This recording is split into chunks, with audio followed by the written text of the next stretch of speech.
नमस्कार दोस्तों। आज हम एग्रीकल्चर ऑब्जेक्टिव के प्रश्न पढ़ेंगे। ऑब्जेक्टिव पढ़ेंगे एग्रीकल्चर के। तो सबसे पहला प्रश्न है, ट्रिटिकेल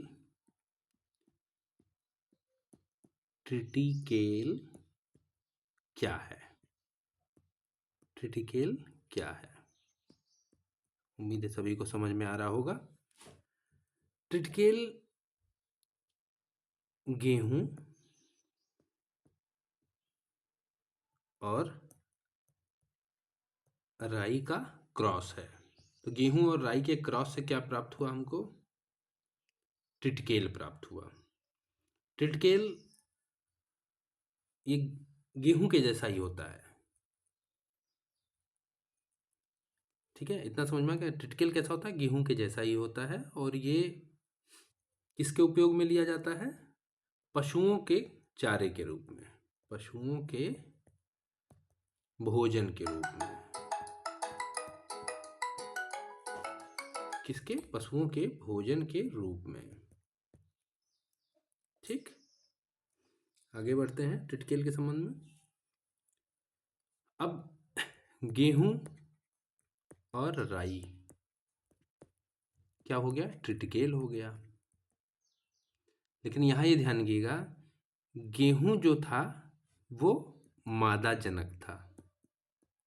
गेहूं का जो उपयोग किया गया ये मादा जनक के रूप में उपयोग किया गया, और राई का नर जनक के रूप में। नर जनक यानी कि ये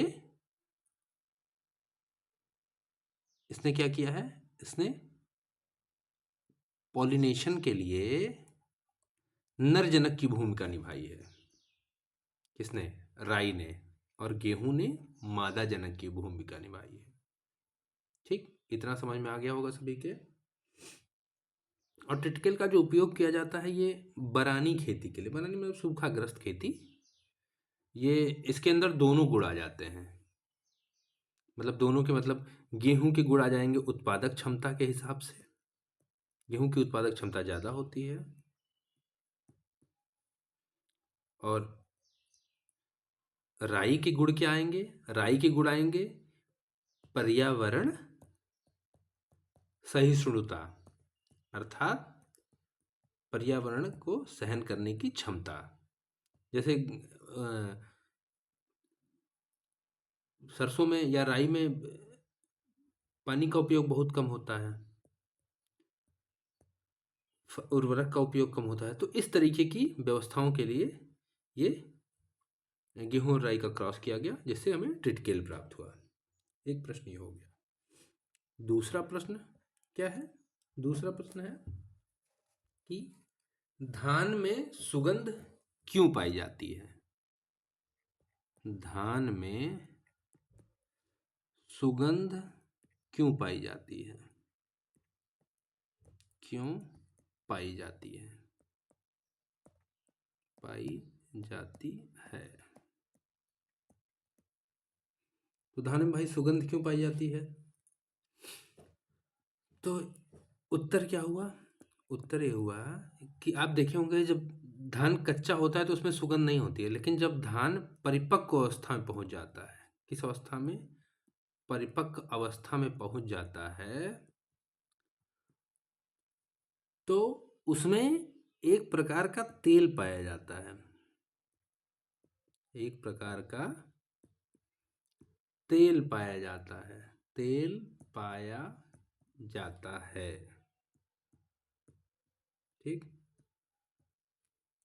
और उसी की वजह से, उसी वजह से क्या होता है? धान में सुगंध पाई जाती है। धान में सुगंध पाई जाती है।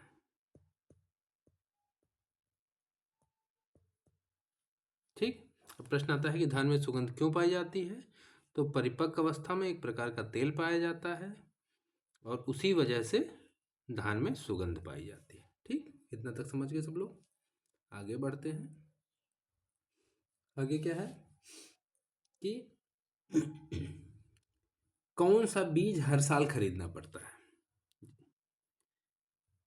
कौन सा बीज हर साल खरीदना पड़ता है? तो हाइब्रिड बीज जो होता है, हाइब्रिड सीड को हर वर्ष खरीदना पड़ता है। खरीदना पड़ता है। कारण? भाई कारण होगा कुछ कि ऐसे ही अपने आप खरीदना पड़ेगा? तो कारण यह है कि प्रथम वर्ष जब फसल ले ली जाती है, प्रथम वर्ष जब हाइब्रिड की फसल ले ली जाती है, ठीक है, प्रथम सपोज कीजिए कि हम एक धान का बीज ले आए और हमने उसको 1 हेक्टेयर क्षेत्रफल में बो दिया। प्रथम वर्ष, प्रथम वर्ष, ठीक, हमने इसको क्या किया, बो दिया। अब बोने के पश्चात हमको मान लीजिए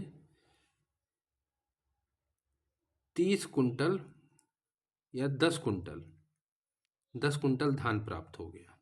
10 कुंटल धान प्राप्त हो गया। ठीक, ठीक है, कितना हो गया, 10 कुंटल धान प्राप्त हो गया। अब इसको जब हम पुनः उपयोग में लाएंगे तो क्या होगा?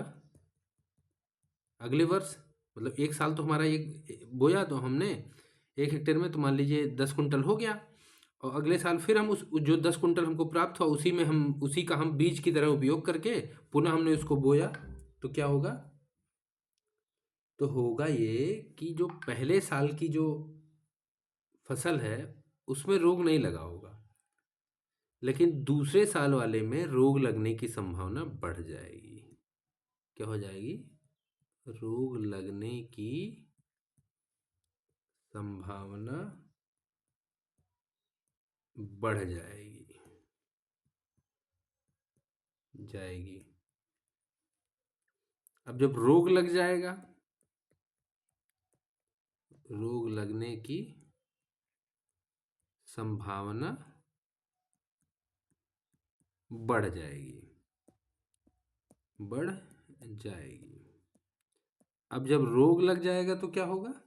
जब रोग लग जाएगा तो सीधी सी बात है, उपज कम होगी, उपज कम होगी, प्रोडक्शन आपका घट जाएगा, प्रोडक्शन घट जाएगा। ठीक, तो आपको आर्थिक रूप से हानि होगी। इसलिए वैज्ञानिकों के द्वारा कहा जाता है कि संकर बीज को 1 वर्ष के बाद दोबारा उपयोग में नहीं लाना चाहिए। ठीक, यहां तक समझ में आ गया होगा। आगे बढ़ते हैं। प्रश्न संख्या 4। प्रश्न संख्या 4 में क्या पढ़ते हैं हम कि जो टॉप शूट बोरर होता है, top shoot borer, top shoot borer किस फसल में लगता है? किस फसल में लगता है?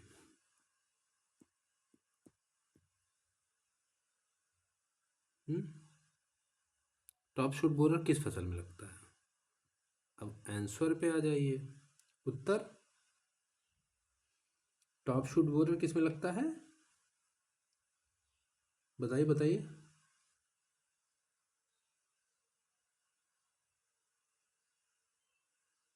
गन्ने में। किस में? गन्ने में लगता है।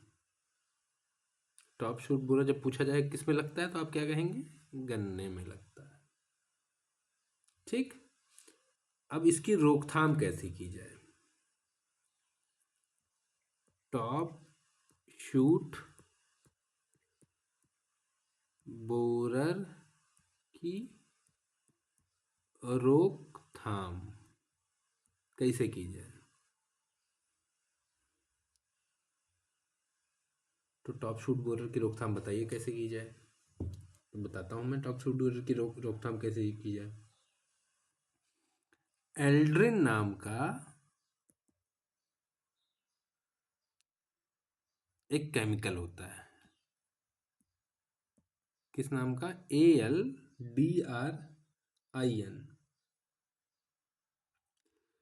एल्ड्रिन नाम का क्या होता है? केमिकल होता है। उसको आप क्या करेंगे? सपोज कीजिए कि सिंचाई के समय ये आपका सिंचाई वाली नाली हो गई, ठीक। यहाँ से आप वाटर सोर्स है, यहाँ से पानी क्या कर रहा है? जा रहा है, ठीक है। यहाँ से पानी जा रहा है इधर की तरफ, इधर की तरफ, और यहाँ पे खेत है, ठीक। क्या है? खेत है। तो हम क्या करेंगे कि एक डंडा यहाँ और एक डंडा यहाँ, ऐसे ऐसे डंडा खड़ा कर देंगे और एक डंडा ऐसे बांध देंगे ऊपर, और इसी में एक मटकी में यहीं पे मटकी को ऐसे लटका देंगे। इसी में एल्ड्रिन डाल देंगे, एल्ड्रिन को घोल के इसी में डाल देंगे, और यहीं पे एक, जैसे ही मटका आपने लिया मान लीजिए, ठीक। मटके में छोटा सा छेद कर, जैसे आदमी मर जाता है तो घंटों घंटों बांधते हैं, इसी में एल्ड्रिन को के घोल के एल्ड्रिन इसी में डाल देंगे, ठीक। और ये कहाँ रहेगा? ये यहीं रहेगा, पानी जहाँ बह रहा है उसी के बीच में, ठीक। एक एक बूंद करके एल्ड्रिन का घोल जो रहेगा इसमें पानी में गिरता रहेगा, और ये सिंचाई के साथ कहाँ? ये जाता रहेगा खेत में, ठीक। तो इससे क्या होगा? एल्ड्रिन पानी के साथ खेत में मिल जाएगा, खेत में मिल जाएगा। ये प्रैक्टिकल बात बता रहा हूँ मैं आपको। तो जब खेत में मिल जाएगा तो सारे जो वो होंगे टॉप शूट बोरर जो होंगे, कीड़े होंगे, ये मर जाएंगे, ठीक। इतना सभी के समझ में आ गया होगा। अगला प्रश्न, अगला प्रश्न क्या है? अगला प्रश्न है कि कड़ुआ रोग होता है, कंडुआ रोग, कंडुआ रोग, रोग, इसका उपचार कैसे करते हैं? तो कड़ुआ रोग के उपचार के लिए सिस्टमेटिक, SYSTEMATIC, सिस्टमेटिक दवा का उपयोग करते हैं, जो सिस्टमिक बोलते हैं। कौन सी दवा उपयोग में आएगी? कौन सी आएगी बताइए? वीटावैक्स, वीटावैक्स का उपयोग करेंगे। किसके लिए? कड़ुआ रोग के लिए, ठीक। आगे बढ़ते हैं हम। मैं 10 प्रश्न ही पढ़ाऊंगा, लेकिन 10 प्रश्न आपको पूरी तरीके से क्लियर कर दूंगा। अब आते हैं कि पोटोमीटर, POTOMETER,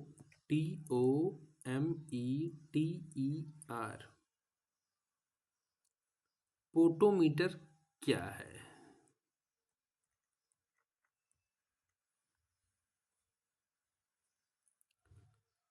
तो उत्तर है, क्या है? पोटोमीटर जो आपका इवेपो ट्रांसपीरेशन, इवेपो ट्रांसपीरेशन यानी कि वाष्पोत्सर्जन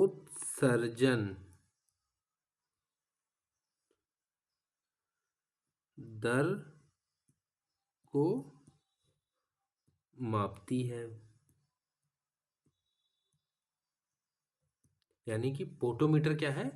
पोटोमीटर का कार्य है इवेपोट्रांसपिरेशन या वाष्पोत्सर्जन की दर को नापना। ठीक, आगे बढ़ते हैं। प्रश्न संख्या 7, अर्किल जो है, आपने देखा होगा कि सुना होगा कि अर्किल ये अर्किल वो, तो अर्किल क्या है? अर्किल किस फसल की जाती है? ये कह सकते हैं अर्किल किस फसल की जाती है? जाति है।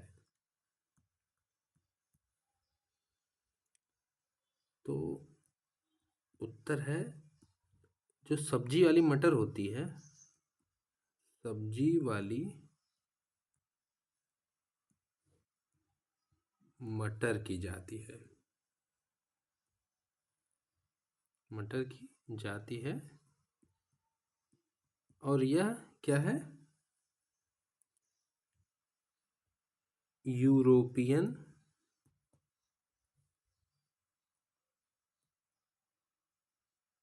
अर्ली जाति होती है। यानी ये यूरोपियन है और ये अर्ली यानी कि पहले, अगेती, अर्ली यानी कि लिख देंगे अगेती जाति है। तो ये ध्यान रखिएगा, अर्किल किस फसल की जाति है? अर्किल सब्जी वाली मटर की जाति है और ये यूरोपियन अर्ली प्रजाति तरह की जाति होती है, मतलब ये अर्ली होती है। आगे बढ़ेंगे। प्रश्न संख्या 8, जूट का उत्पादन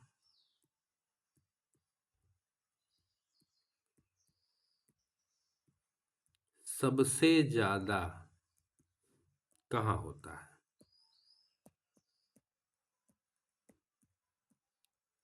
जूट का उत्पादन सबसे ज्यादा कहाँ होता है?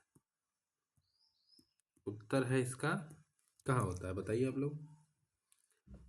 पश्चिम बंगाल, पश्चिम बंगाल, जिसको अंग्रेजी भाषा में वेस्ट बंगाल भी कहते हैं।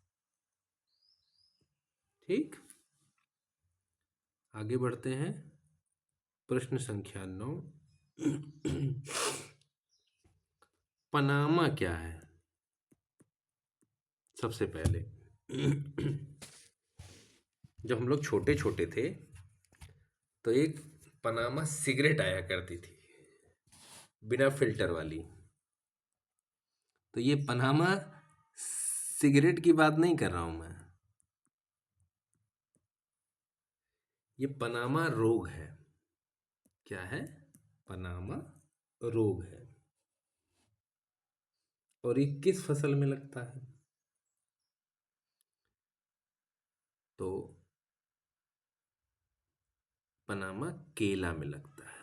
किस में लगता है? केला में। ठीक, और इसी को हम बनाना विल्ट भी कहते हैं, BANANA, बनाना विल्ट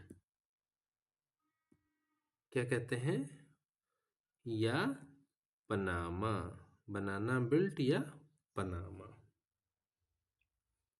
ठीक, अब इसके वाहक को क्या कहते हैं? बनाना विल्ट या पनामा। इसका जो साइंटिफिक नेम है वो है फ्यूजेरियम, FUSARIUM, फ्यूजेरियम ऑक्सीस्पोरम। क्या है ये?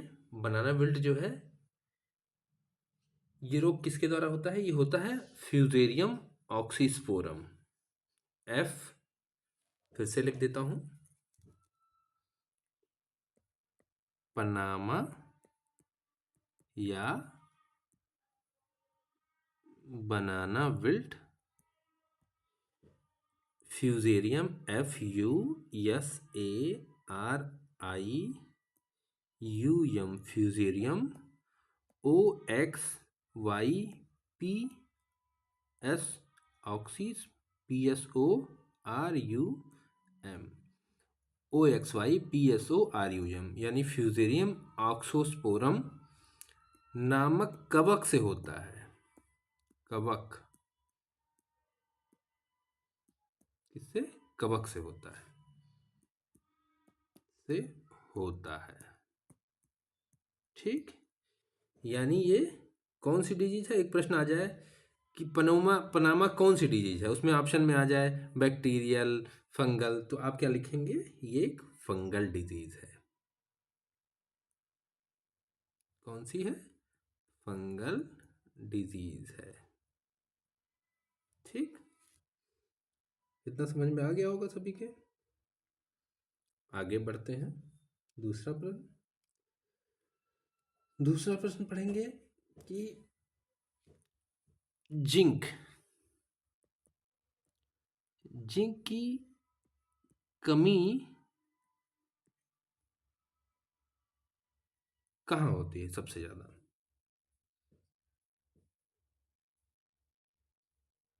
बताइए। तो जिंक की कमी जो होती है वो तराई क्षेत्रों में। कौन से क्षेत्रों में? तराई क्षेत्रों में। अब तराई में आपका कौन सा क्षेत्र आ गया? उत्तर प्रदेश का। आपका उत्तराखंड से आप लेंगे, ये आपका लखीमपुर, बहराइच, और उसी के किनारे होते होते होते आप आएंगे आपका महाराजगंज तक चला जाएगा आपका। सिद्धार्थनगर, संत कबीर नगर, ये आपका अंदर अंदर महाराजगंज तक, तो ये सब तराई एरिया पड़ता हुआ है। तो यहाँ पे जिंक की कमी पाई जाती है। किसकी कमी पाई जाती है? जिंक की कमी। ठीक, इन क्षेत्रों में। अगला प्रश्न है, मिर्च की जो सदाबहार किस्म है, मिर्च की एक वैरायटी होती है जिसका नाम है सदाबहार। सदाबहार, ठीक, मिर्च की है ये। इसकी विशेषता ये है कि ये ड्रॉट रेसिस्टेंट है। DROUGHT, ड्रॉट, RESISTANT, यानी सूखा झेल सकती है। यानी ये सूखे के प्रति सहनशील है। सूखे के प्रति सहनशील है। उम्मीद है आप लोगों को समझ में आया होगा। ये वीडियो थोड़ी सी लंबी है, तो इसको आप कोशिश ये कीजिएगा कि इसको आप थोड़ा सा स्पीड तेज करके देखिएगा। कृपया इस वीडियो की स्पीड थोड़ी सी तेज करके